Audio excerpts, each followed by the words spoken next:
All right. Welcome back. Hey guys, it's me, Kayla, and it's Wisdom Wednesday, and I'm super excited that you found your way back to my little corner of Facebook. We are doing part 2 of last week's segment, and last week we dove into the traits you might be demonstrating that literally attract toxic people into your life. I think that saying was something like, do I have a sign on my forehead that says, use me up and spit me out? If you feel like that, then you're in the right place. I will tag last week's video down below so you don't miss any of the segment. Last week, we talked about the 3 traits of people pleasing, peacekeeping, and rescuing. And if you were demonstrating any of those traits, I taught you how to remedy those things, okay? And so this week we're going to hop right into it so that we are saving your time, and we're going to start out with the 4th one. We have 6. So the 4th one, and that is, are you ready? That is generosity. Generosity. And yes, God loves a cheerful giver. You are absolutely right. And we often use that as justification for giving more than we have. But when you're generous, when you are a giver, takers have their arms wide open. They're like, gimme, gimme, gimme. There's a saying that says, givers must set boundaries because takers rarely will. There's nothing wrong with giving to people. Absolutely not. We give and God gives to us, right? Like, what is it? Give and I'll give it back to you. Often tenfold, shaken together, running over. Church people know what I'm talking about, right?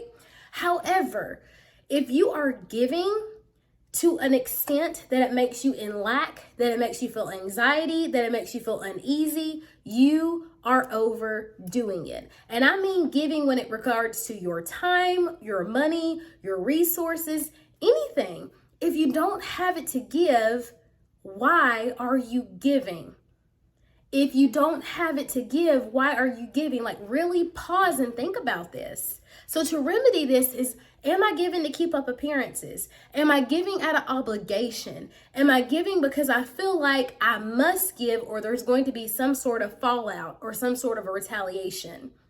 We have to get to a place where we're comfortable enough with us to say, okay, my expectation, biblically, my expectation is to care for my household and for my children. And once the people in my circle are cared for, yes, I have it to give to other people. And I know that we have that saying where it's like, oh, well, the sparrow doesn't worry about what it's going to eat, so why should I? I'm not saying that you are supposed to be like, who is it? It's Mr. Krabs, like in SpongeBob, like Mr. Krabs holding on to all your coins. In order to be considered a good steward of your money, of your time, of your resources, that means that you and your household are taken care of prior to giving to others. It is useless to give to other people, and then you're scrambling and you're having to beg and borrow from Peter to, rob Peter to pay Paul. You don't want to be in that situation. And so I'm not saying that you should live in lack. I'm not saying that you should live in worry, but I think that it's important that we are mindful when we give, that we're not putting ourselves in a predicament that our family, ourselves, our loved ones are in a bind because of our giving. It's okay to say no. It's okay to say, I'm unable to do that at this time. I would love to support you in the future. It's absolutely appropriate to say, I'm willing to help you with this particular bill or this particular thing. Can you tell me what your plan is in the future so that you're not in this hole again? Like, it's okay to ask those questions. It's also incredibly okay to just say no. It's okay to say no, and you don't have to have any sort of guilt surrounding that, or you can connect them to other resources, such as community outreach programs or the church or something like that, okay? All right, number 5, the trait that you may be demonstrating that is shooting yourself in the foot is forgiveness. Forgiveness. We have talked a lot about forgiveness over the last couple of weeks because I've told you over and over and over that forgiveness is not for the other person. Forgiveness is for you. Because when you are holding on to something, you are the person who's dodging around the aisles. You're the person who's going out of your way. You are the person who is rearranging life so that you don't have to interact with the person that you're upset with. However, people have a tendency, let me rephrase that. Toxic people have a tendency to capitalize on a forgiving heart. And so they'll say, oh, I'm sorry. Oh, I thought you just meant this. Oh, I didn't realize that was gonna offend you. Oh, well, you can forgive me this time. Oh, and then well, God is love, God is forgiveness, God is gracious. They'll dump that on you, right? And the reality is, you can forgive someone. We say forgive and forget. You can forgive someone and then limit the amount of access that they have to you. I like to call it apology accepted, access denied. So you can say, I forgive you for what happened. However, our relationship, the dynamic is going to shift a little bit. It's going to change a little bit. I'm going to have some questions. I'm going to have some reservations. I'm going to have some things that I'm not willing to do anymore. Some lengths I'm not willing to go anymore. And it doesn't mean that you don't care about the person. We get this twisted idea that when we forgive someone, that they automatically get the same access pass that they used to have with us. And that's simply not true. It is simply not true. So if you have a forgiving heart, it's a wonderful thing to have a forgiving heart, because you walk around and you are just like free of stress. You're like, I ain't got no worries. Oh, they didn't mean it. Oh, let it go. But it puts you in a position where people chronically run over you. And so I have to say to you, learn where to draw the line, where to put your foot down, when to be assertive, when to advocate for yourself, when to say access denied, so that you don't become a doormat for people. Okay? So a heart of forgiveness is one of those things that just says, hey, use me up. And lastly is honesty. Number 6 is honesty. And honesty is something that we typically all value. So I am in no way suggesting that you be deceitful or lie or evasive. What I'm saying is that you need to properly vet people before you share or divulge a lot of information with them. Stop telling everybody everything off the rip.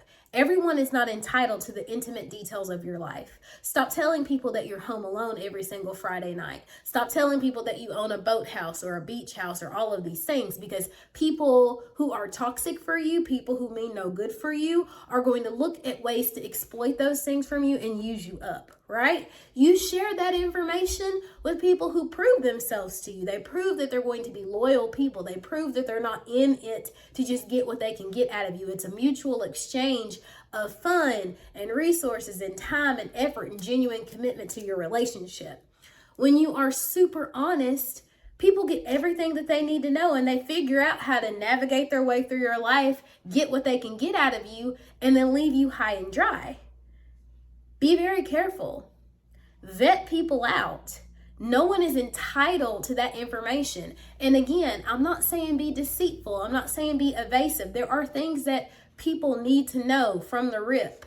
If you need to talk about that one-on-one and say, Kayla, is this something that I should share with somebody? I'm more than willing to sit down and do that with you. As adults, sometimes I feel like we know, but everyone hasn't learned all the same lessons. So please, reach out to me, go to the link in my bio, schedule a consult, and let's chat. Let's chat about, Kayla, what are some things that I should share on the first date? What are some things that I should share within the first few interactions with people? What are some things that I should hold on to? When or how do I sift through and think that someone is worthy of that information? When you're super, super honest, people look for ways that they can use you. And toxic people are like, oh yeah, she's got a boathouse, she's got this disposable income, she's got this, she's got that, and they attack, okay? So we talked about 3 more, okay? We talked about generosity, we talked about forgiveness, we talked about honesty. So at this point, you have all 6. Again, I'm going to link last week's video in the comments here so that you can recap on what you learned last week. Let me know down below if this was helpful. If you see yourself demonstrating any of these traits and you're like, oh yeah, this might be why I keep reeling all these toxic people into my life. Tell me how you're going to change it.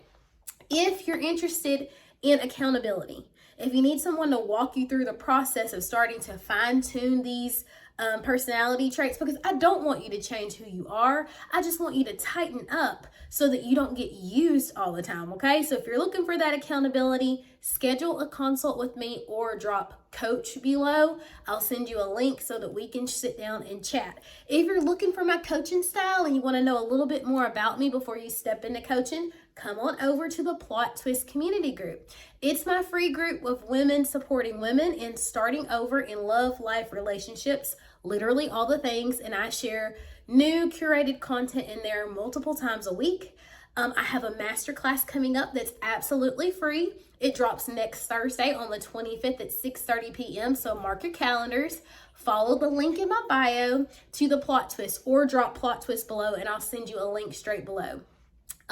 There is a VIP upgrade option for that masterclass. If you drop Overcomer, I'll send you the link to that and you'll be able to get one-on-one coaching with me and have live Q&A about overcoming people pleasing. So I totally want to help you out, totally want to hook you up. I'm super excited that you found your way back to my profile. Check me out. Let me know if you have questions. I love you, girl. I want the best for you, girl. And this is going to be the best summer yet because I'm leading the way. Have an excellent day on purpose, and we will chat in the next one.